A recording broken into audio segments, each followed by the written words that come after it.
하더라. 아멘. 히스기야 왕 14년에 아수르 왕 사네립이 대군을 몰고 와서 유다의 모든 견고한 성읍을 함락하고 그리고 예루살렘 외곽으로 찾아와서 포위를 하고 그리고 공격할 준비를 하고 있었습니다. 특히 유다 백성과 히스기야의 왕을 협박하면서 모욕적인 그 편지를 그의 장군인 랍사게라는 그 장수를 시켜서 유다 백성 앞에서 큰 소리로 읽게 했습니다. 이 말을 전해 들은 히스기야는 오늘은 환난과 징벌과 모욕의 날이다 라고 이야기를 하면서 아이를 낳을 때가 되었는데 해산할 힘이 없어서 아이를 낳을 수 없는 그러한 날이다 라고 하면서 한탄을 했습니다. 출산할 때가 되었는데 산모가 출산할 힘이 없다면 그 결과는 어떻게 됩니까? 아이와 그리고 그 엄마는 죽을 수밖에 없는 안타까운 그 상황에 처하고 맙니다. 오늘 본문에서의 이스라엘 상황이 이와 같은 상황이라는 것입니다. 이렇게 국가가 이 한 나라가 남유다가 fun전등화와 같은 이 위기에 처해 있을 때에 이 나라의 왕이었던 히스기야는 이 위기를 극복하기 위해서 어떻게 했을까요? 첫 번째로 히스기야는 먼저 하나님의 성전에 올라갔습니다. 1절입니다. 히스기야 왕이 듣고 그 옷을 찢고 굵은 배를 두르고 여호와의 전에 들어가서. 히스기야 왕은 그의 아버지 아하스처럼 하나님의 앞에서 우상 숭배를 하는 그 죄악을 범하지 않았습니다. 그의 조상 다윗처럼 하나님 보시기에 정직한 그런 왕이었습니다. 그는 하나님을 떠나지 않았고 하나님께서 명령하신 계명을 지켰기에 그가 어디로 가든지 형통하였다라고 성경에서는 기록하고 있습니다. 그런데 북이스라엘은 아수르 왕 살만에셀이 사마리아를 쳐들어온 후에 3년 만에 사마리아 성이 함락이 되었는데 성경은 그 원인이 하나님의 말씀을 듣지 않았다라고 말씀합니다. 그 언약과 그의 종 모세가 명령한 모든 그 율법과 그리고 규례를 따르지 아니한 결과라고 이야기를 하고 있습니다.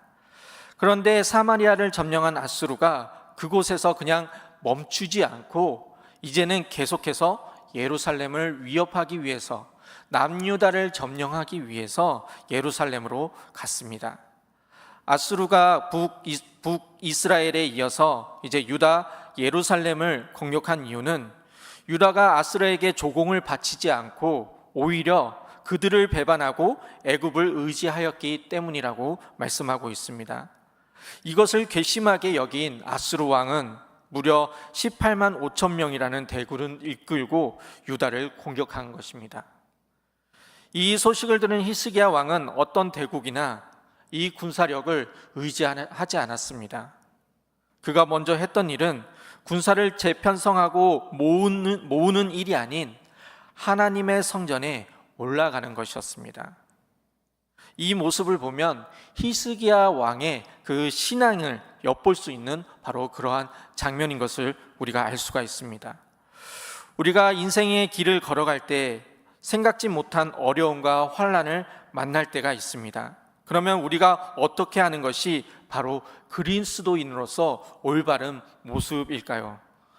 바로 하나님을 바라봐야 하고 그리고 하나님을 찾아야 한다는 것입니다. 아모스 5장 4절에서 5절 말씀을 보면 여호와께서 이스라엘 족속에게 이와 같이 말씀하기를 너희는 나를 찾으라 그리하면 살리라 베델을 찾지 말며 길갈로 들어가지 말며 브엘세바로도 나아가지 말라 길갈은 반드시 사로잡히겠고 베델은 비참하게 될 것이다 라고 말씀하고 있습니다. 시편 18편에서는 사망의 줄이 나를 두렵게 했지만 내가 환난에 하나님께 부르짖었고 하나님께서 나의 기도를 들으셨다고 말씀합니다. 그리고 시편 73편에서는 성소에 들어갔을 때 내가 깨닫게 되었고 사무엘하 22장에서도 환난 중에 하나님께 기도하니 하나님이 내 기도를 들어주셨다 주셨다라고 고백을 하고 있습니다. 위기에 처했을 때 우리가 해야 될 행동은, 우리가 해야 할 태도는 먼저 하나님의 성전을 찾는 지혜가 있어야 한다는 것입니다. 오늘 본문에 나오는 성전은 다윗이 재료를 준비하고 솔로몬이 7년 동안 공사를 하면서 완공한 그러한 건물이었습니다. 솔로몬이 성전을 건축하고 봉헌하면서 하나님께 한 기도가 있습니다. 열왕기상 8장 29절에서 30절 말씀을 보면 주께서 전에 말씀하시기를 내 이름이 거기에 있으리라 하신 곳 이 성전을 향하여 주의 눈이 주야로 보시오며 주의 종이 이곳을 향하여 비는 기도를 들으시옵소서. 주의 종과 주의 백성 이스라엘이 이곳을 향하여 기도할 때에 주는 그 간구를 들으시되 주께서 계신 곳 하늘에서 들으시고 들으사 사하여 주옵소서라고 기도를 하였습니다. 그리고 솔로몬은 화목제를 드리는데 희생제물로 하나님께 소 2만 2천 마리 그리고 양 12만 마리를 하나님께 드립니다. 솔로몬이 성전 건축하기를 마치고 희생제사를 마친 후에 하나님이 그에게 나타나셔서 이렇게 말씀하십니다. 나는 내가 건축한 이 성전을 거룩하게 영원히 구별하여 내 이름을 영원히 그곳에 둘 것이고 내 눈길과 내 마음이 항상 그곳에 있을 것이다 라고 말씀하십니다. 하나님께서 이렇게 말씀하신 이유는 무엇 때문입니까? 성전을 건축한 사람은 솔로몬이지만 그 성전을 건축하겠다고 헌신하고 그 성전을 바라봤던 사람은 다윗이었습니다. 이 다윗은 하나님의 성전을 너무나 갈망하고 사랑했던 사람이었던 것입니다. 이 성전은, 다윗이 사랑했던 이 성전은 바로 하나님의 집이고 하나님이 계신 곳이었습니다. 그래서 시편 69편의 다윗은 이렇게 이야기합니다. 주의 집을 위하여 열성이 나를 삼켰다라고 고백을 합니다. 특히 시편 84편에서는 악인의 장막에 사는 것보다 내가 하나님의 성전의 문지기로 있는 것이 더 좋다라고 말씀하고 있습니다. 그리고 다른 시편 122편에서는 사람이 내게 말하기를 여호와의 집에 올라가자 할 때에 내가 기뻐하였다라고 노래를 합니다. 얼마나 다윗이 그 하나님의 집인 하나님의 성전을 사랑했는지를 볼 수 있는 말씀입니다. 다윗은 너무나도 하나님의 성전을 사랑했던 사람이었습니다. 성전에는 너무나도 사랑하는 하나님이 그 성전 안에 계시기 때문에 하나님의 성전으로 가는 것이 바로 다윗에게 있어서는 기쁨이고 즐거움이었던 것입니다. 그 어떤 것에 있는 것보다도 다윗은 하나님의 집에 거하는 것을 가장 기뻐했던 사람이라는 것입니다. 이처럼 하나님의 성전을 사랑하는 마음이 오늘 우리 가운데 있기를 소망합니다. 이 세상 어느 것보다도 주님의 집을 사랑하고 아끼는 그런 사람이 주님의 집을 더 사랑하고 아끼는 우리가 되기를 소망합니다. 이 주의 성전을 아끼고 사랑할 때 하나님께서는 우리에게 은혜와 복을 내려 주십니다. 히스기야는 바로 이 사실을 알았기 때문에 하나님의 도움과 은혜를 구하기 위해서 바로 군사를 모으는 것이 아니라 경제력으로 군사를 모으는 것이 아니라 바로 성전을 먼저 찾았던 것입니다. 어려운 일을 당할 때, 위기가 나에게 닥쳐왔을 때 우리는 어디를 먼저 찾아야 하고 누구에게 먼저 달려가야 합니까? 바로 하나님께 달려가고 하나님의 집으로 달려와야 합니다. 우리는 하나님을 사랑하는 마음을 가지고 전능하신 하나님을 믿으면서 그리고 권력이나 세상적인 그 힘을 의지하지 않고 먼저 성전에 올라 하나님을 찾고 하나님께 도움을 구할 수 있는 우리가 되기를 바랍니다. 두 번째로 히스기야는 옷을 찢고 굵은 베옷으로 갈아입었습니다. 강대국인 아수르 왕의 그 장수였던 랍사게가 모욕적인 언행을 언행 앞에서 자신의 나라가 풍정등화와 같이 위급한 상황에서도 히스기야는 자신이 입던 옷을 찢고 베옷으로 갈아입었습니다. 자신이 입었던 그 옷을 찢었다는 것은 자신이 하나님께 큰 슬픔으로 회개를 한다는 그 모습을 보여주고 있는 것입니다. 히스기야 자신만 회개한 것이 아닙니다. 그 당시의 종교 지도자였던 제사장들에게도 함께 베옷을 입고 회개를 하게 하였습니다. 그렇다면 히스기야가 회개한 내용이 무엇인지 한번 보도록 하겠습니다. 열왕기하 18장 13절에서 16절 말씀에 보면 히스기야 왕 제14년에 아수르의 왕 사네립이 올라와서 유다 모든 견고한 성읍을 쳐서 점령하매 유다의 왕 히스기야가 라기스로 사람을 보내어 아수르 왕에게 이르되 내가 범죄하였나이다. 나를 떠나 돌아가소서. 왕이 내게 지우시는 것을 내가 당하리이다 하였더니 아수르 왕이 곧 은 300달란트와 금 30달란트를 정하여 유다 왕 히스기야에게 내게 한지라.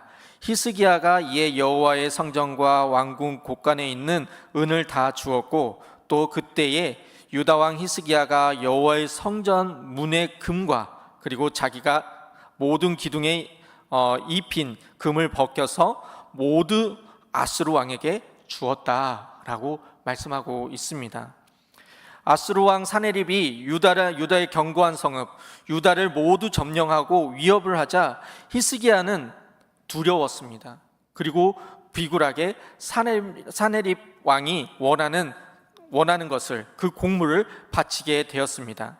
그 곡물의 양은 어느 정도였습니까?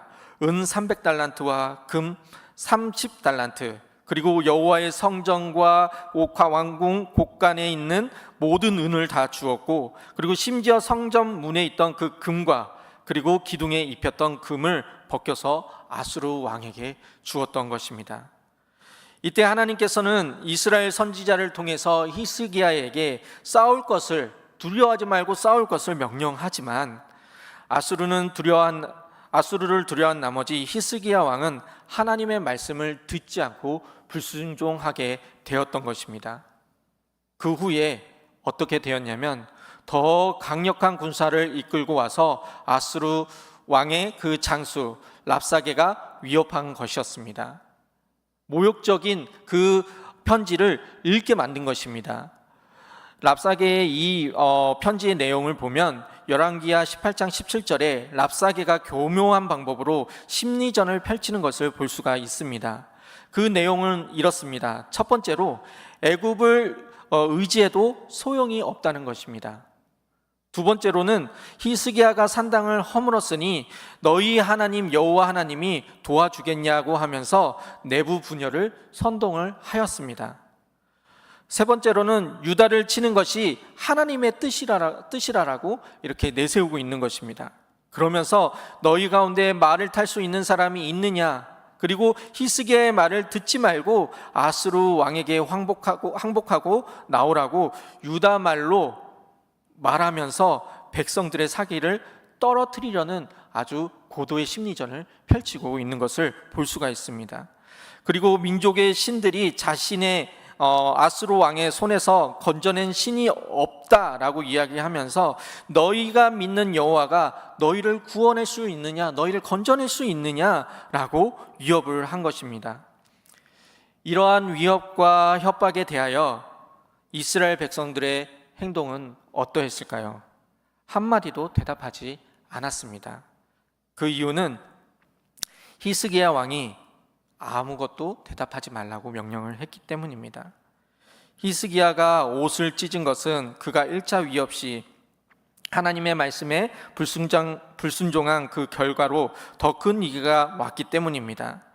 역대하 20장에 보면 여호사밧 왕 때에 모압, 암몬, 마온 족속 연합군이 유다 백성을 치러 올라올 때 여호사밧이 두려워한 나머지 하나님께로 낯을 향하고 간구하고 온 유다 백성에게 금식을 선포하는 모습을 우리가 볼 수가 있습니다.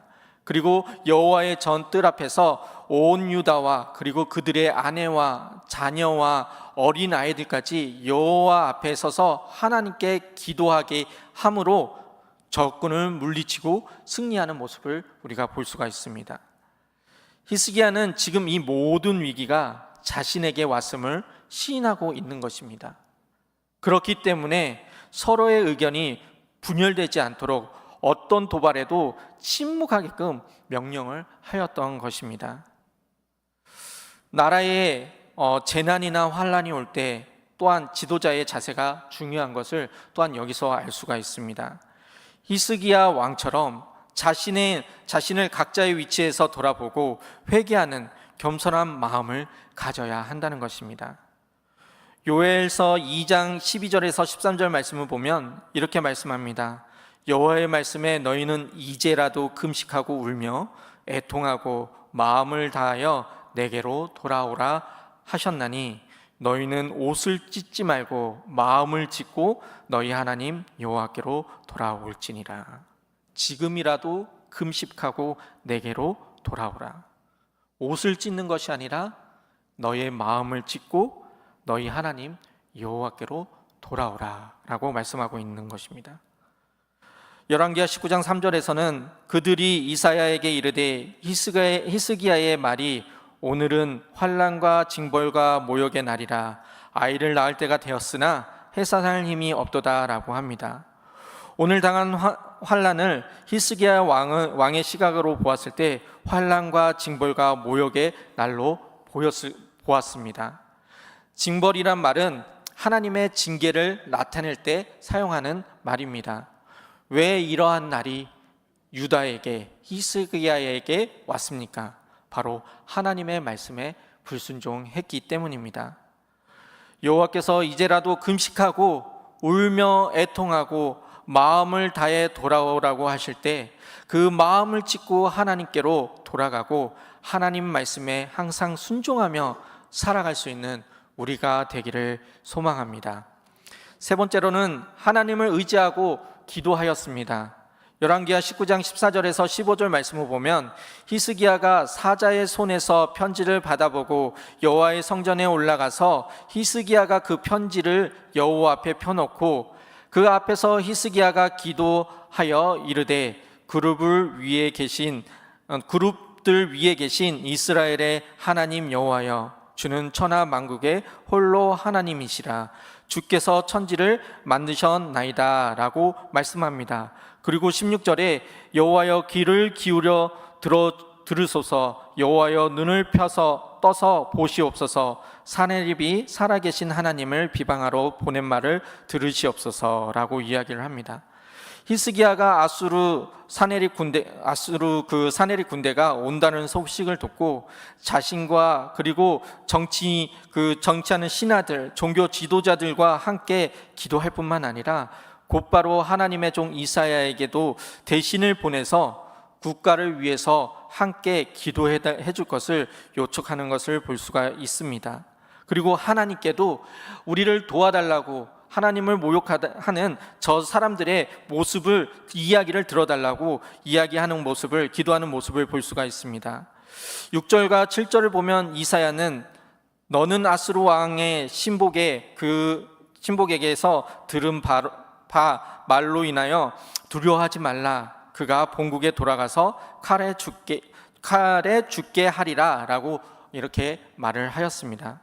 뿐만 아니라 이사야는 이스라엘의 하나님 여호와의 말씀이 내가 아수르 왕 사네립 때문에 내게 기도한 것을 내가 들었노라 라고 하면서 또한 하나님께서 말씀해 주신 것을 히스기야 왕에게 전달해 주었습니다. 우리가 위기가 왔을 때 위기를 극복할 수 있는 힘은 군사력이나 정치력이나 어떠한 경제력에 있지 않습니다. 그렇다면 우리가 위기에 처해 있을 때 극복할 수 있는 것은 그 누구에게 있습니까? 바로 우리 하나님께 있는 것입니다. 지금 바로 우리가 하나님께 더 나와야 할 때입니다. 지금 사회가 어떻습니까? 우리가 뉴스를 보면 정말 마음이 아픕니다. 흉기를 들고 사람들을 위협하고 위협하는 그런 혼란스러운 시대가 되었습니다. 사람들은 밖에 다니는 것을 두려워하면서 또한 호신용품들에 대하여 많이 검색하는 그런 시대가 되었습니다. 또한 경제적으로도 어려운 부분들이 많이 있는 그러한 시대이며 많은 사람들이 이제 우리 자녀들은 어떻게 살지라고 생각을 많이 하는 시대가 되었습니다. 많은 사람들이 이러한 사회적 분위기 안에서 너무나 많은 걱정을 하며 살아가고 있습니다. 하지만 우리에게는 우리와 함께 하시는 하나님이 계시다는 것을 기억을 해야 합니다. 히스기야가 아수르의 위협으로 두려워하고 있을 때 그가 하나님을 찾아갔고 또한 이사야를 통해서 하나님의 말씀을 들었을 때 하나님은 그에게 두려워하지 말라고 말씀하셨습니다. 사회가 혼란스럽고 많은 어려움이 우리에게 찾아온다 하지만 우리가 깨어 기도하고 하나님을 의지하면 우리와 함께 하시고 이 모든 어려움들을 이기게 하시는 하나님께서 우리와 함께 하십니다.